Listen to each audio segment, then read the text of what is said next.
Welcome back, everyone. It's our last session today of talks before the breakout discussions. I think so. This session is on open science and community engagement. We have two great projects that are being presented. The first one is on open science approach to mapping ice sheet surface hydrology by Dr. MacFerrin.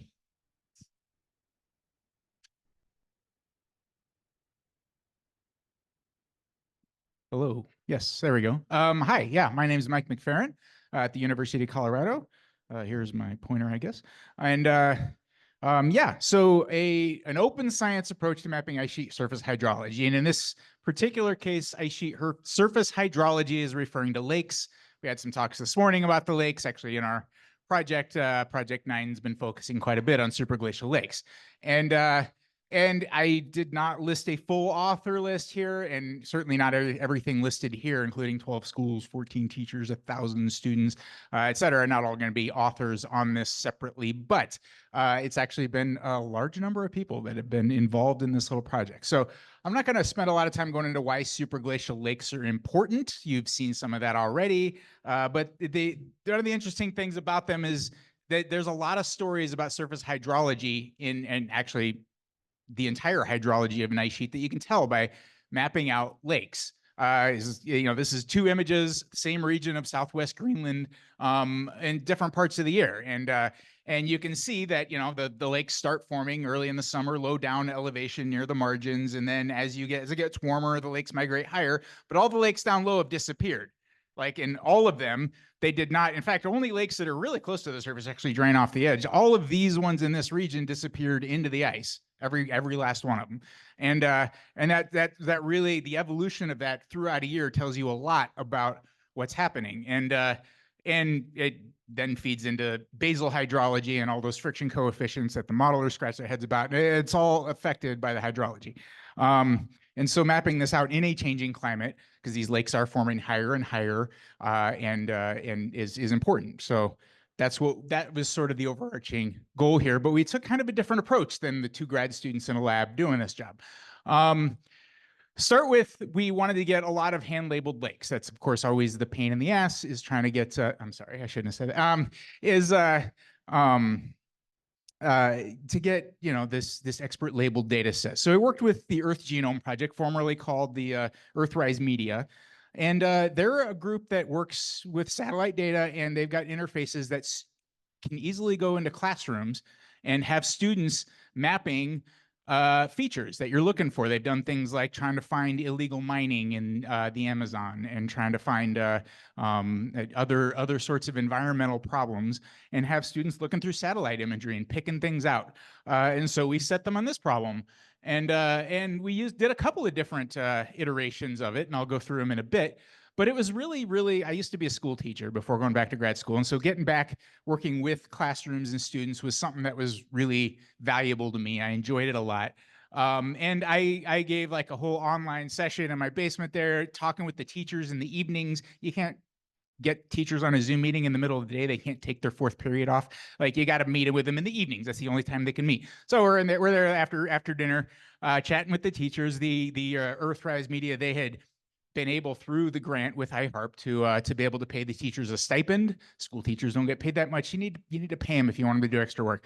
They don't need a lot, but they do need something. And so yeah, and we got certificates for the classrooms and the students, which was important to some of the students, and got them involved in this project. Sort of gave them a quick one-off lesson about why this is important. Here's what you're going to be doing. And then send them off to do it. There was one of the iHARP Tuesday talks that goes into this, and there is still a YouTube link about that you can go view that if you want to get directly from Edward and Kim, who were from Earthrise Media, about what they were doing. It was called, or Earthrise Media is what they used to call it. Now it's the Earth Genome Project, same project. And they were really great to work with on this. So if you need a lot of hand-labeled data and you're interested in working with students, I encourage working with them. And so the first project we actually had them starting to work on, which was high-res imagery, optical imagery from from a private company, from Planet, that takes images over the world. And this was high res enough where we could not just pick out lakes, but you could pick out things like cracks in the ice. And this is how lakes drain, as they typically hydrofracture into a crevasse. And so you could pick out water-filled cracks anywhere that could start to hydrofracture. You could also pick out moulins, places where the streams drain into holes, where the streams will drain down into the ice. And so we had sent the students picking the stuff out. And as soon as we'd gotten done with this one, we actually started to ramp up a second round of this where we were looking at other things. But between these two, there was a large number. I was so glad to work with Earthrise on this, because there's no way I could have reached out to this many students in this many classrooms myself. It would not have been possible for me to do that. But Earthrise, they've had all these connections with these districts before. They've worked with some of these teachers before. They knew how to do it. They just start picking up their inbox and emailing all the teachers and getting teachers on board with this. And we were able to recruit over 1,000 students in different classrooms from it was not the exact same set of schools. Some of the students were repeated between the projects. So I think if I count it all up, it was 12 different schools involved, over 1,000 students across the world, from, most of them in the States, but we had one school in India as well that was tagging lakes. And it was just really, really great working with them. And the second round we did after working with the first round, so this was the next semester, essentially, was we zoomed out a bit, so it wasn't quite the high res data, but much more widespread data. You can get it all over Greenland, is Sentinel-2 imagery, the optical images. And we picked two regions of the ice sheet. So we had Southwest Greenland, which is sort of your classic. This is where a lot of the lakes are and where sort of the ground zero for lake development. And then also Northeast Greenland, specifically because that area of the ice sheet is harder to map. It's much more shallow terrain up here at the outlet of the Northeast ice stream, and you get things like 100-kilometer wide slush fields in the middle of summer, and differentiating between where a slush field ends and where a lake starts is actually a really fuzzy boundary.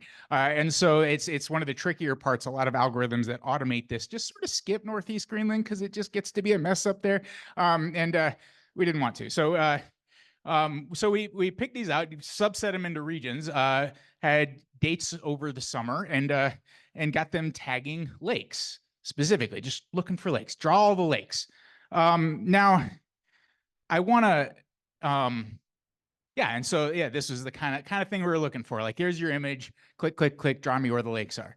Now, I want to pause because I know there's some doubters in the room are saying, wait a minute, so you got middle schoolers and high schoolers tagging the imagery. Can you really say that that's expert labeling? Like, are they really going to give you good data, Mike? And the answer is unequivocally no. It will not all be good data. Not all the students took this seriously. I mean, I used to teach high school. You get a classroom of 30 students, at least 5 of them are going to be like, I just want to look at my phone. And so, it's very easy for me to take the initial results and be like, do I have to go through all these like tens of thousands of polygons we got now and like click through bad, bad, good, good, bad, bad, bad, good? I don't want to do that. But it turns out a majority of the students, the majority of the time, were trying to do a good job. And that's all we needed. Because with this many students tagging this many lakes, on a majority of the lakes, most of them were drawing the same thing or close enough to it. So we could start to take a consensus approach where it's like, all right, for this lake, just show me the area where at least 25 or more students outlined that given pixel as a good lake. And using that sort of a consensus filtering approach, we're able to throw out the bad poly. I mean, some of the polygons, when we were throwing out anything with 3 vertices, it's a triangle, it's probably not a good lake. Anything that's over 1,000 square kilometers, probably not a lake. Anything that encompasses the North Pole, I'm just going to throw that out right away.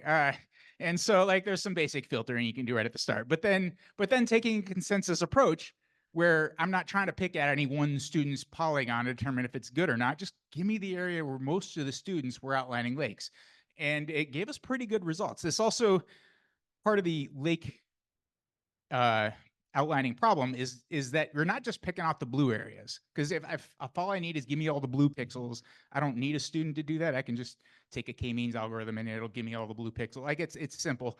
But there's a lot of these lakes that are only partially covered most of the summer. You can see the outlines. In this case, this is kind of a pretty part of it. You could just draw the polygons and then remove holes in the middle. That's easy enough. But areas where you can kind of see the boundary in some spots, but you can tell where the lake is, but it's not all just blue. Like that's what starts to make it tricky.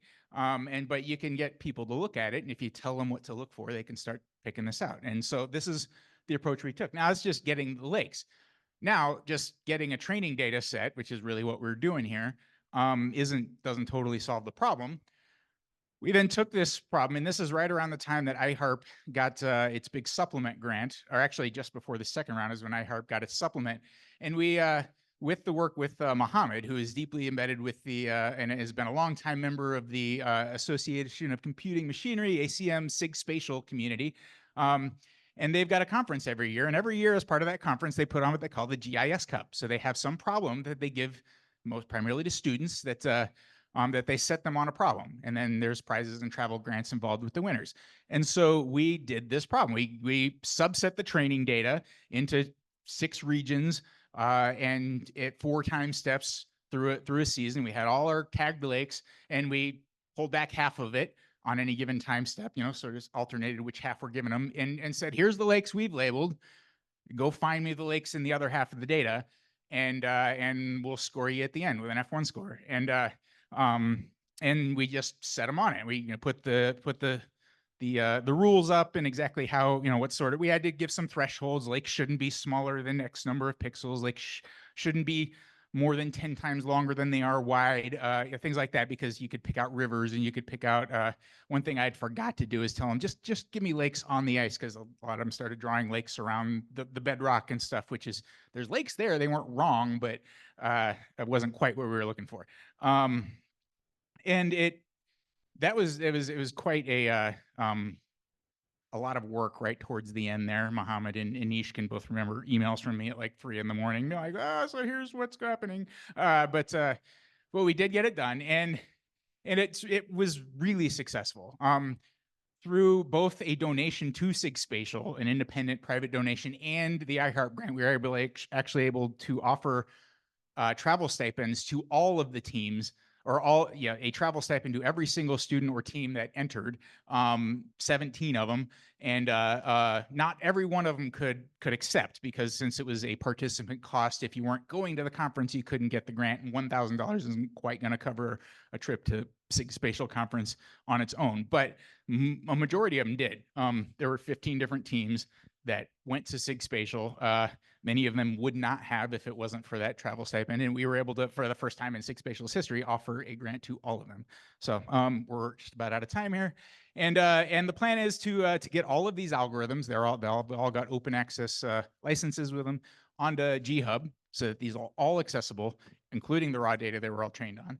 And I'm going to skip the students quotes. A lot of students were really moved by this. They felt like they were doing something important. And in fact, we had to quickly put up to a little web page, and Nikki and Vandana helped with that on very quick turnaround, because students were applying to college and wanted to say, hey, we were a part of this science project. Can I put that on my college application? So we had to give them a web page to point to, and say, yeah, this is what you helped do. But I need help to finish this out. This is something I'm really bad at doing, is asking for help. So that's what was my Achilles heel. There's still, to get this wrapped up, to get all these added to GHub, to coordinate with the teams, to get authors on there, to coordinate with all the teachers, to get working with some of the algorithms. If I just try and do all the rest of this myself, it's going to take me at least another year to get this paper out. It's just a lot of, it's not glorious work, but it is work.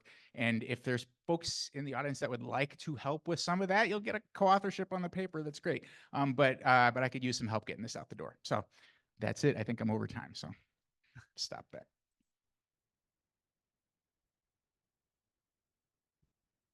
Thank you, Mike.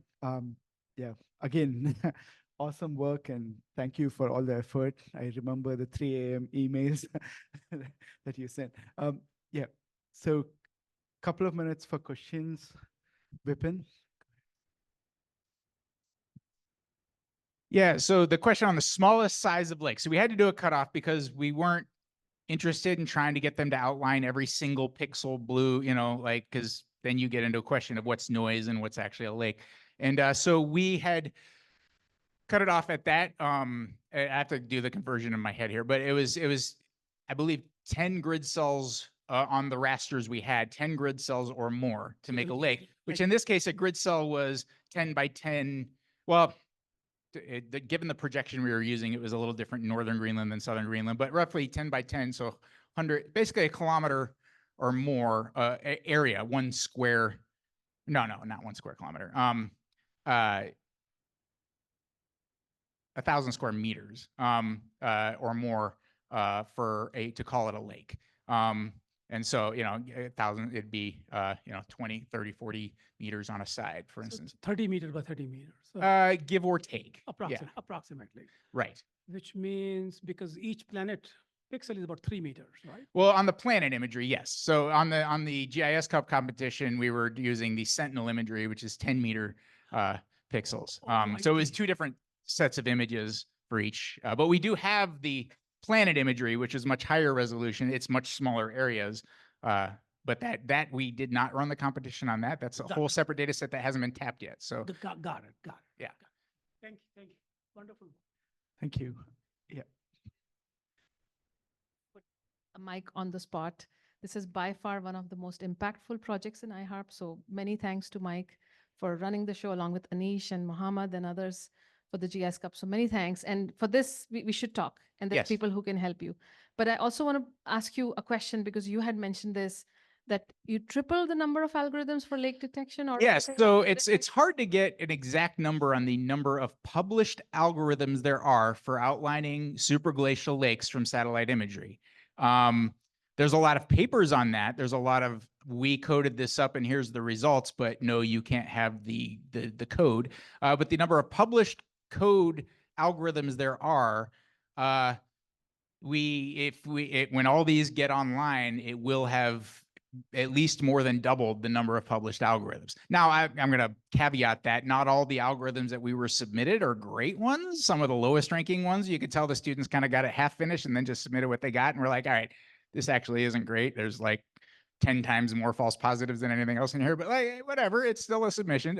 And when you start to take consensus approach, even with bad algorithms, as long as they're doing better in a coin flip, there's still value there. So you can work with all of them. So not all of them are like PhD level paper or algorithms, but it's more than doubled, if not possibly tripled, the number of open source algorithms out there for doing this.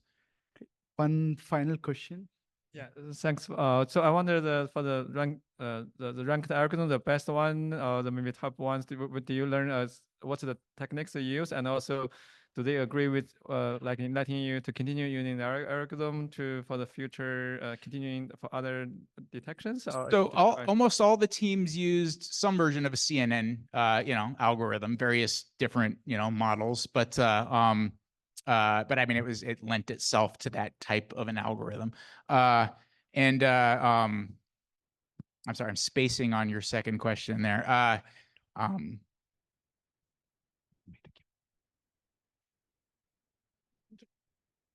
Yes, so we did request of them all. Yeah, so did they allow us to continue using? I did request they had to submit it in a GitHub repo, all their code, with an open access license. So yeah, that was a condition of the competition, and they all did. So we've got like MIT licenses or similar on every single one of them, so we can take it and use it, and give them credit, obviously. But we're going to be asking them to be co-authors on the paper as well. So there's going to be a lot of co-authors in this paper. But regardless, yes.